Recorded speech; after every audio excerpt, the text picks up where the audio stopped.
Tell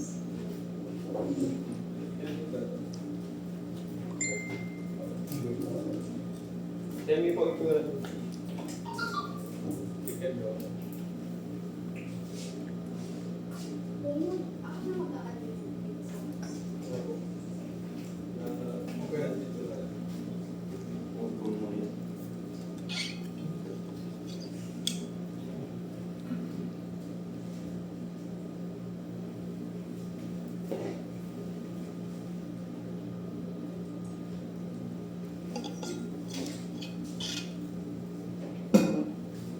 Okay, James. 5, 4, 3, 2, 1. Good morning. My name is David Long. I'm a writer for the Asian Century Philippine Strategic Studies Institute. Today's forum is entitled China's Two Sessions Prospects for Philippine Economic Recovery. It is March 21, 2025. It's been 11 days since the nation has been in mourning after the former President Rodrigo Duterte has been kidnapped and surrendered to a foreign entity. Many are still sympathetic and in a very sad state of mind because of what had happened. We share their sympathies and we hope that the former president will be returned as soon as possible. We have a few speakers with us today. First from the Schiller Institute, from Mentong, Laurel, President of the Asian Century Philippine Strategic Studies Institute, with Mr. Austin Ong, co-founder of the Philippines-China Friendship Society. We have Adolfo Paglinawan, Vice President of Course for Asian Century Philippines. And we have a few reactors on the panel. We have Mr. Ed Pancha from Laurel. We have Rico Osmeña from Cebu. We have Des Padla from Cagayan de Oro and other key cities joining us to react by Zoom. Our first speaker, of course, will be coming from Laurel to give us a short introduction about the theme of today's forum as well from coming from Laurel. Okay, magandang umaga sa buong mundo at sa ating bayan. Good morning to the whole world and to our nation, the Filipino people. We are going through a very deep crisis, but a crisis that brings hope that the final liberation will be coming to our nation, led by President Duterte and his martyrdom, and of course his daughter, Vice President Sara Duterte, and the movement behind both of them now that has grown to millions not only in the country but all over the world. This act of betrayal of the Filipino people is not done solely by the prevailing government in the Philippines under Mentong, but this is committed in cahoots with the deep state of the United States of America. This is what we will be explaining at the end of our paper today. But we will start off with a hopeful message from the two sessions that has just been concluded on March 11 by the People's Republic of China. It was started March 2nd, if I'm not mistaken, or 3rd. So it's been almost a week that this annual event in China, the two sessions, the meeting of the National People's Congress and the Chinese People's Political Consultative Committee, CPPCC, has been engaged annually this year. It's 2025 March, where China reviews its economic program, its economic implementation, its implementation of the regular 5-year plans of China. So I will read my paper, but I will just note that our poster announcing the media forum and symposium today focuses on two things. On the left side, nandiyan ba sa screen ito? Nasa screen? No, not that one yet. Yung poster natin yan.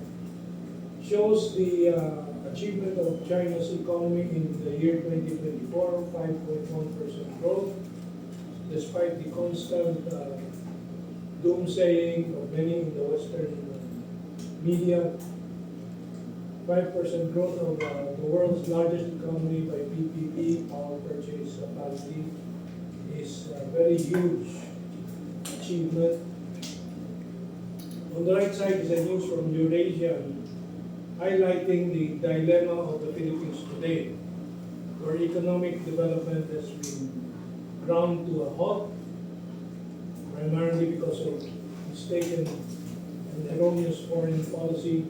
As we can see in the headline here, China's withdrawal puts the Philippines' $850 million freight railway project in a limbo. This freight railway is the Luzon Economic Corridor.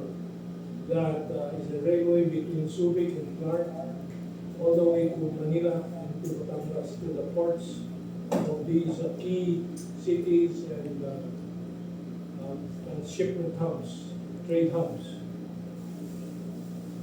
But the Philippines is eyeing the US and Japanese lenders and has been waiting for 3 years now for the assistance from Japan or from the United States, which is still questionable up to this day, 3 years later.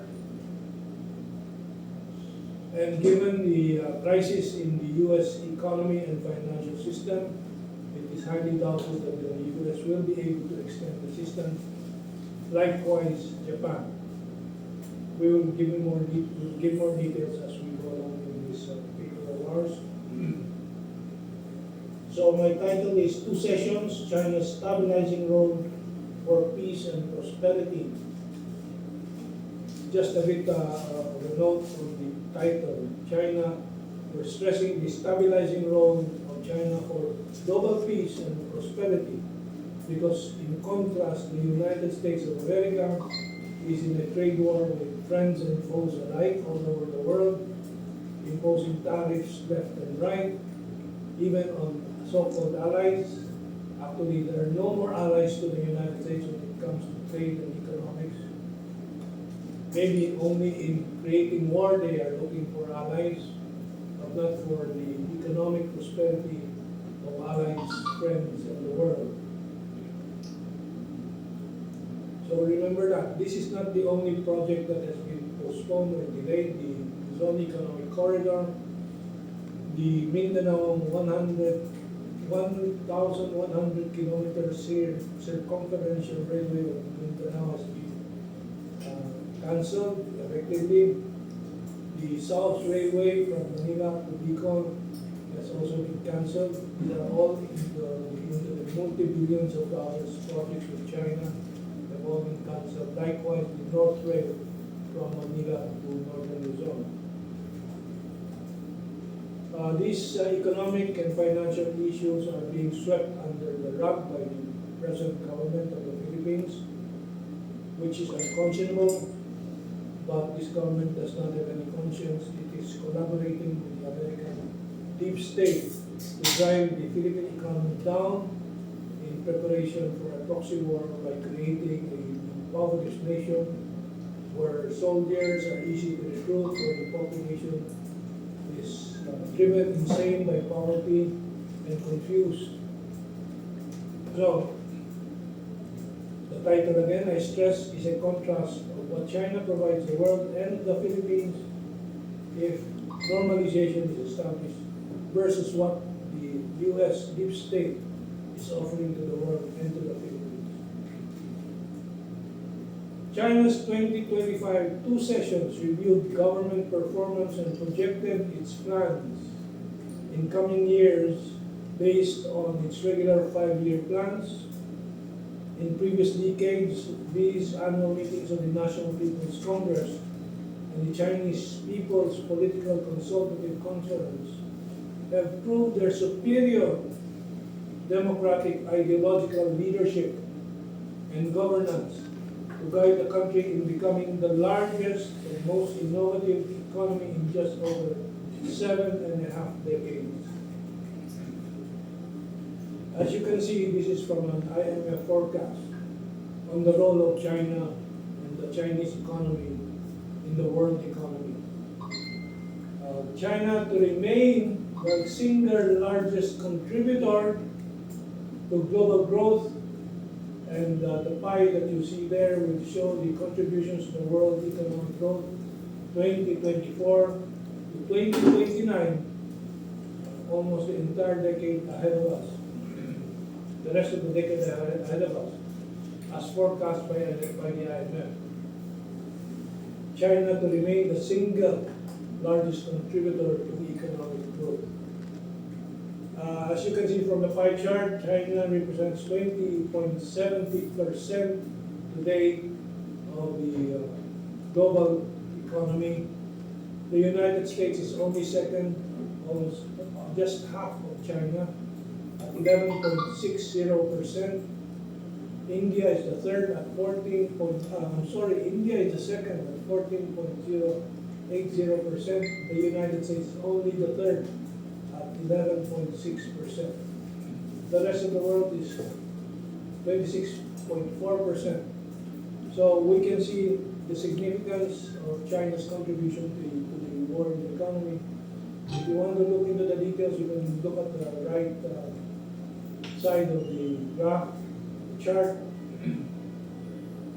We have Turkey, Egypt, Germany, all just hovering around below 2%, but Japan, Bangladesh, United Kingdom, Vietnam, France, Saudi Arabia, and the Philippines.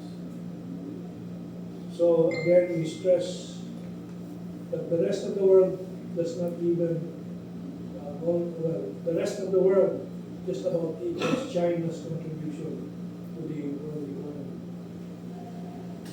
Okay, I will continue with the paper. China has shown the contribution to the world that a major nation can make when it shares its prosperity during its monumental but peaceful rise. China now contributes 21.7% to global growth, twice that of the United States, and this will grow larger towards 2029 based on IMF projections. China's global economic outreach through the Belt and Road Initiative, which has invested $1.17 trillion in 149 countries around the world, and primarily the global south, underwriting economic development and uplifting countless poorer nations. As you can see here, from China Power, this was in 2023, which has of course grown in 2024, but we do not have the data yet. The total number of partners in the Belt and Road Initiative of China is now 151 partner countries, maybe one less this year because of the forcible withdrawal of Panama from the Belt and Road Initiative, from the bullying of the United States of America and President Trump. But the combined population of all countries involved in the Belt and Road Initiative is 1.5 billion people. Combined GDP of all countries involved in the BRI, Belt and Road Initiative, is $41 billion. Trade between China and the Belt and Road Initiative countries in 2031 was $2.8 trillion, and total value of investment, as I have already said a while ago, is $1 trillion, over $1 trillion actually. Okay, we move on to the next segment of my paper. 2025 two sessions: stability, consumption, open market. The 2025 two sessions offer many takeaways for the Philippines, such as the drive for new quality productive forces in innovation and global collaboration, such as innovative products as AI, electric vehicles, 6G internet, and scores of other new inventions from China. One of the most important takeaways came during the press conference of Foreign Minister Wang Yi that highlighted the role of China as, quote, a source of stability in a turbulent world, unquote. In contrast, the United States of America is and has been for all the past decades the source of global economic and financial dislocations and sanctions, including the 2008 financial crash, the wars in Afghanistan, Ukraine, and Palestine, the trade wars 1.0 and 2.0. But China has consistently provided a counterbalance to the United States disruptions, thereby inspiring confidence. Then I'd like to highlight the many quotable quotes from the press conference of Foreign Minister Wang Yi of China. And this is the one I love most in response to the question from the media about the policy of China versus the United States of America, where the United States of America promotes the idea of no permanent friends, only permanent national interests. The response of Wang Yi to that was, we in China believe that friends should be permanent and we should pursue common interests. Because in this whole world, so closely tied together, all nations being so closely tied together, and with the threat of nuclear Armageddon always looming in the background, nations must pursue common interests, not just national interests. And that is the tragedy today of the United States of America. In trying to make America great again, they think the path is through their own, solely through their own national interest. This is not going to work. The world must be permanently friends with each other, and we must all pursue the common interests of humanity. So China is targeting 5% economic growth in 25 for the largest economy. That is indeed a very ambitious project or aim.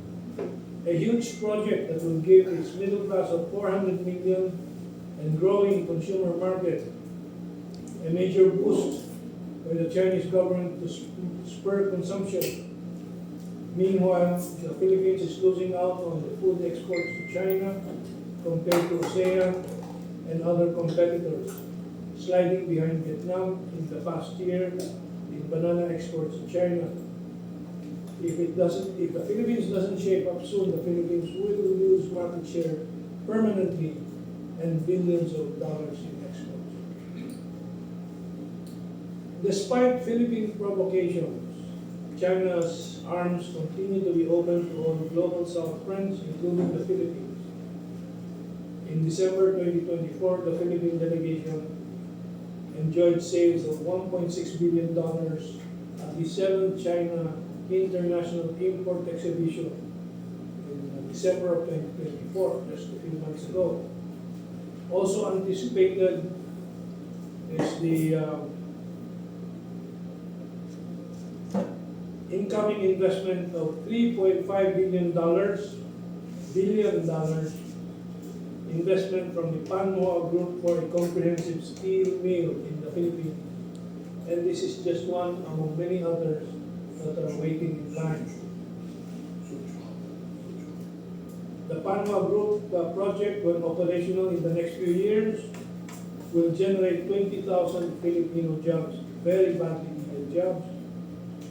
And here in the photo you can see before you on your screen is our Philippine Consul General Frank Olea in Chongqing, China, and has reported the ongoing consultations on the new project, as you can see on this slide. So many good things are still going on between the Philippines and China, despite the turbulent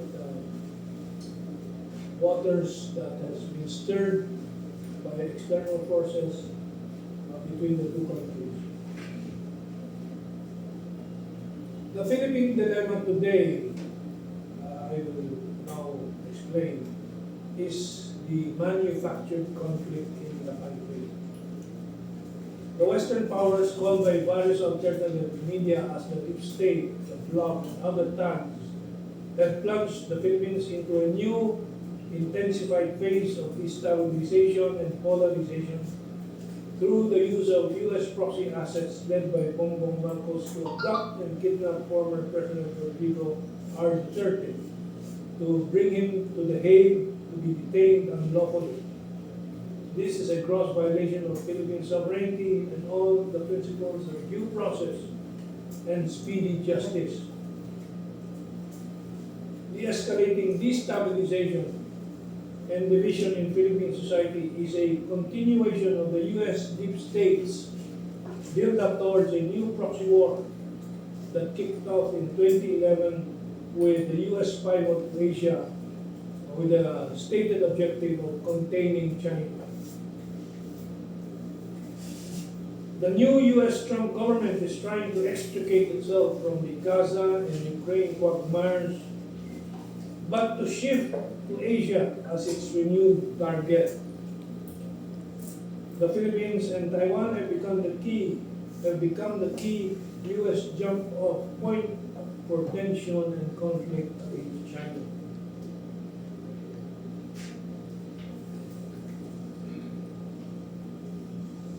In the Philippines, long-term destabilization, socio-political schism, and debilitating economic crisis occur because scarce resources are diverted to military buildup, among other diversions, corruption, and so on. This creates a mass of poor, jobless, confused, and emotionally volatile population that is easily manipulated to hate an imagined enemy. This is the Western powers' divide and rule strategy that seeks to divide global South countries into countries, as they are now doing to the Philippines. Since President Duterte assumed the presidency in 2016 and announced our separation from the United States, quote unquote, and sought the return of the Antigabels that was the U.S. trophy for its massacre of that later town, the U.S. has exerted every effort to damage Duterte. U.S. funded and directed proxies, or I now call Chihuahuas in the Philippines, American Chihuahuas, oligarchs controlling mainstream media, corrupt politicians, civil society NGOs ad nauseam support the U.S. agenda to demolish Duterte and his legacy of independence. A recent example of the continuation of throwing fuel to our domestic fire is the move of a minuscule party list group in Congress to abolish the National Task Force to End Local Communist Armed Conflict, NTFL-CAC, which has effectively, the NTFL-CAC had effectively pacified grassroots insurgency over the past decade. This project to abolish the NTFL-CAC will really incense the armed forces of the Philippines. The Communist fronts received their party list accreditation in exchange for collaboration in the EDSA DOS mobilization, which is a subject for a separate discussion someday soon. The manufactured West Philippine Sea tensions are an example of divisive U.S. proxy cognitive warfare operation by the government, leftists, rightists, et al. These same forces are willing to yield sovereignty to the alien ICC, International Criminal Court. Some have already called it International Colonial Court, to rid themselves of former President Rodrigo Roa Duterte. And even as the Duterte versus ICC brawl is playing out, the United States funded Ating ito, West Philippine Sea civilian quote-unquote assertive transparency provocations in the disputed areas with China are starting up again. From the right or the rightists of the political spectrum, the once young military putschist group, Magdalo. So you can see the left and the right active against Duterte, has been pushing for the ICC case versus Duterte for nearly 10 years now with a lot of help from foreign sources. Finally, with the complicity of the PBBM government, the ICC case has materialized. With the Magdalo are the leftist groups of martial law vintage, including Karapatan, the National Union of Lawyers of the Philippines, with the local ICC hired attorney Christine Conti et al. Behind all these leftist, rightist, fringe groups are the multifarious U.S. deep state funding channels, from USAID to the more disguised Caritas International, Miserior International, etc. Supporting their black propaganda is the entire gamut of Philippine mainstream and social media networks funded by US-linked local oligarchs and direct US regime change funders such as the National Endowment for Democracy, Omidyar, Soros Open Society Foundation, etc.